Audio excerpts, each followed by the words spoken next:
পথচারী মানুষদের জন্য, অসহায় মানুষদের জন্য ঢাকা মহানগর উত্তর যুবদলের সদস্য সচিব সাজ্জাদুল মিরাজ ভাইয়ের উদ্যোগে দেশনায়ক তারেক রহমানের নির্দেশে গরিব, অসহায় এবং পথচারীদের জন্য ইফতারের ব্যবস্থা করা হয়েছে প্রতিদিন। এই নিয়ে আমরা দ্বিতীয় দিন এই কর্মসূচি পালন করতেছি। ইনশাল্লাহ আমরা এই রোজার 30 রোজা পর্যন্তই এই কর্মসূচি পালন করতে পারি। সবাই দোয়া করবেন আমাদের জন্য।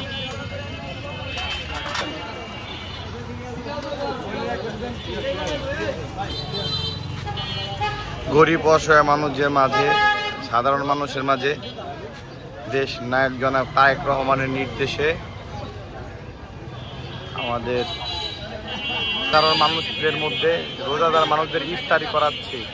আমরা ঢাকা মহানগর উত্তর যুবদলের সদস্য সচিব সাজ্জাদুল মিরাজ ভাইয়ের নেতৃত্বে আমরা এই কর্মসূচি পালন করতেছি।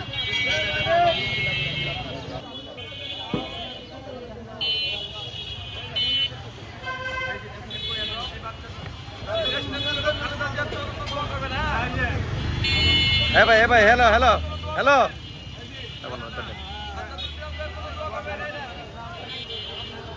সবাই মিরাজ ভাইয়ের জন্য দোয়া করবেন, আমাদের বেগম খালেদা জিয়ার জন্য দোয়া করবেন, সবাই তারেক রহমানের জন্য দোয়া করবেন।